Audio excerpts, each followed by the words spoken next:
Assalamualaikum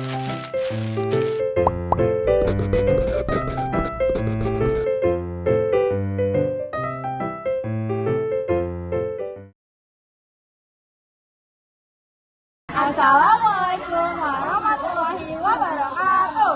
Perkenalkan, nama saya Zura Kinalaji sebagai pewawancara. Saya Konita Syafia sebagai narasumber.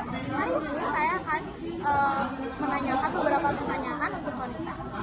Pertama, bagaimana kualitas air di rumah Konita? Kualitas air di rumah saya cukup baik dan bersih. Jika bagus, apakah ciri-cirinya?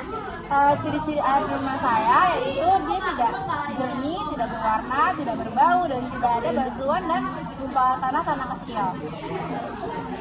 Untuk keperluan apa saja air tanah di rumah kamu? Biasanya air tanah di rumah saya digunakan untuk menyiram tanaman, mencuci pakaian, mencuci motor atau mobil. Apakah kamu juga mengkonsumsi air pump? Jika iya, mengapa mengkonsumsi air pump? Untuk keperluan apa saja? Saya juga mengkonsumsi air pump. Pada awalnya sebenarnya keluarga saya menggunakan air pump sebagai sumber air utama. Namun seiring berjalannya waktu, tagihan bulanan semakin naik. Jadi keluarga saya memutuskan untuk membuat pompa air tanah. Biasanya air pump di rumah saya digunakan untuk memasak atau dimasak sebagai air minum. Pernahkah wilayah tempat tinggal Anda mengalami kekeringan? Sebelumnya aku tidak pernah sih. Apakah Anda tahu bagaimana cara melestarikan sumber daya air? Biasanya cara melestarikan sumber daya air itu mungkin dengan menggunakannya secara bijak. Misalkan sudah tidak digunakan, air dimatikan atau menggunakan hanya dengan secukupnya saja. Perbanyak tumbuhan sebagai penyerapan, dan yang terakhir mungkin tidak membuang-buang air. Sekian wawancara untuk Konita. Wassalamualaikum warahmatullahi wabarakatuh.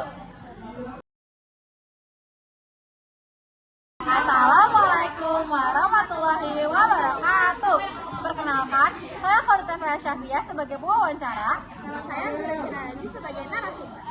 Hari ini, saya akan menanyakan beberapa pertanyaan kepada Azura mengenai sumber daya air di rumahnya. Pertanyaan yang pertama, bagaimana kualitas air di rumah? Kualitas air di rumah saya cukup baik dan layak diminum. Jika bagus, apakah ciri-cirinya? Ciri-cirinya itu air terlihat jernih, tidak berbau, tidak berwarna, dan tidak memiliki rasa aneh. Biasanya, untuk keperluan apa saja air tanah digunakan? Untuk mandi, mencuci, memasak, dan juga membersihkan rumah. Apakah Anda juga mengkonsumsi air pump? Keluarga saya atau di rumah saya itu tidak pernah sih menggunakan air pump untuk air tanah. Pernahkah wilayah Anda mengalami kekeringan? Tidak pernah. Apakah Anda tahu bagaimana cara melestarikan sumber daya air? Menurut saya itu dengan cara menghemat air, tidak membuang sampah di sungai, dan menanam pohon, dan juga menggunakan air secukupnya. Oke, terima kasih atas wawancaranya. Sekian wawancara dari kami. Wassalamualaikum warahmatullahi wabarakatuh.